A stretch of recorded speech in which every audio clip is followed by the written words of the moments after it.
Trump just issued a stark message to Iran: make a nuclear deal, or the next attack will be far worse. Well, Sandra, President Trump is now giving a dire warning to Iranian leadership that a massive armada is heading towards Iran and is ready to, quote, fulfill its mission with speed and violence if necessary. At the same time, U.S. military posture in the region is being emphasized publicly, with Trump pointing to a naval force led by the aircraft carrier USS Abraham Lincoln.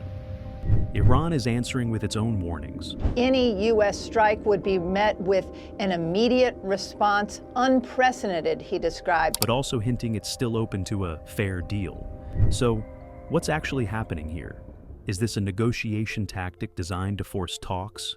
Or are we watching the early stages of a real escalation cycle that can spiral fast? Here's the core development. On January 28, 2026, President Trump publicly urged Iran to agree to a nuclear deal focused on preventing Iran from obtaining nuclear weapons. He framed it as urgent, and then referenced that his previous warning was followed by a military strike, adding a line that grabbed worldwide attention. If Iran doesn't make the deal, the next attack will be far worse. This kind of messaging does two things at once. First, it signals deterrence. Don't test us. Second, it's bargaining leverage. You still have a way out. The problem is that when a threat becomes that explicit, it also creates expectations. If the other side doesn't move, the leader who made the threat is pressured to follow through, or risk looking like the bluff got called. Trump has highlighted a U.S. naval presence, pointing to a force led by the USS Abraham Lincoln. In practical terms, carrier strike groups provide flexible options: air power, surveillance, deterrence, and rapid response. And politically, it's a visible symbol. We're serious. Now, here's the important nuance. A carrier presence doesn't automatically mean an attack is imminent. Carrier groups can be used to reassure allies, to protect U.S. forces, to deter, and to strengthen diplomacy by showing capability. But it also increases the risk of misunderstanding, especially in a tense environment where both sides are watching each other's posture for signals. Iran's reaction has been two-track: deterrence on one track, diplomacy on the other.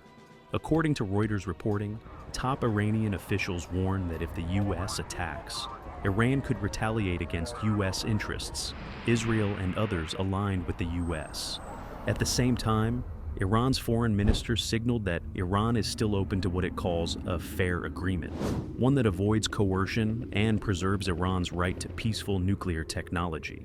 This is classic brinkmanship structure. Both sides say, we can negotiate, but also say, if you hit us, we'll hit back. The space for diplomacy exists, but it's narrow, and it's surrounded by rhetoric that can harden positions. This escalation is happening against a backdrop of internal strain inside Iran. Reuters reports tension has surged after a harsh crackdown on protests earlier this month. And the external pressure isn't just coming from Washington. Europe has also been moving. Reuters reported EU deliberations around potentially listing Iran's Islamic Revolutionary Guard Corps, IRGC, as a terrorist organization, alongside sanctions tied to the crackdown. Whether you agree with the policy or not, the strategic impact is straightforward. More isolation and pressure can reduce diplomatic off-ramps, while simultaneously increasing incentives for hardliners to double down. Now we get to the part that shifts this from harsh rhetoric into potential action. Reuters reported on January 29, 2026, that Trump is weighing options that include targeted strikes on Iranian security forces and leaders, with the idea of inspiring renewed protests, and that larger strikes on missile programs or nuclear facilities have also been discussed. Reuters also reported that no final decision had been made. This is a critical pivot point because it introduces two very different theories of how pressure works. Pressure for deal theory, threaten force, move assets, and push Iran into negotiations. Pressure for change theory, apply military pressure to reshape internal political dynamics, potentially accelerating leadership change or weakening the system.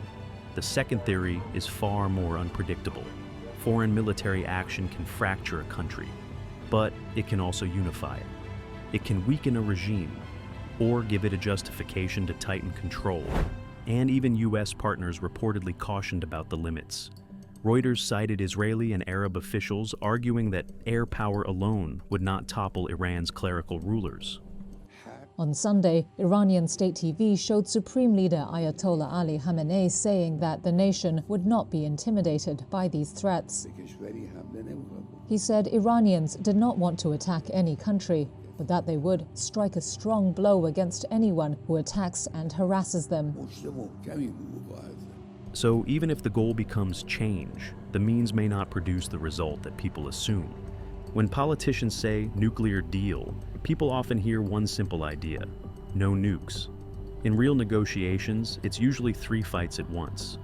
Enrichment: how much uranium Iran can enrich, where and under what monitoring regime. Verification: inspections, access, timelines, and consequences for violations.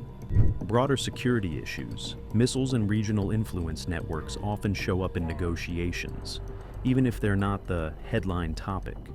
Iran insists on a right to peaceful nuclear technology. The U.S. position, as described in recent reporting, has emphasized preventing any pathway to nuclear weapons.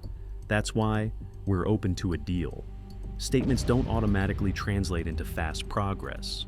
Both sides can honestly believe they're offering something reasonable, while still being miles apart on the actual terms. Whenever Iran-U.S. tension spikes, markets immediately look at oil risk. Reuters reported oil prices surged to a 5-month high on January 29, 2026, amid fears a U.S. attack on Iran could disrupt supply, with analysts highlighting the risk of Iranian retaliation affecting shipping routes like the Strait of Hormuz. Even if nobody wants a wider conflict, the energy market reacts to the possibility because the consequences of disruption, even temporary, are enormous. If you want to track where this is going, watch 3 concrete signals. Diplomacy via Turkey. Iran's foreign minister is set to visit Turkey for talks as Ankara positions itself against any military action and offers to mediate de-escalation. Europe's moves. Watch for EU announcements on sanctions and the IRGC track.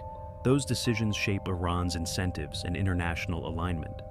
U.S. posture changes, whether the carrier group presence remains steady deterrence or is paired with new warnings, deployments, or explicit red lines.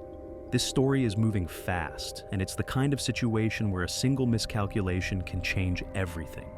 If you want updates that separate what's confirmed from what's claimed, and what actually changes the risk of escalation, subscribe, and I'll keep it focused on facts, context, and what to watch next.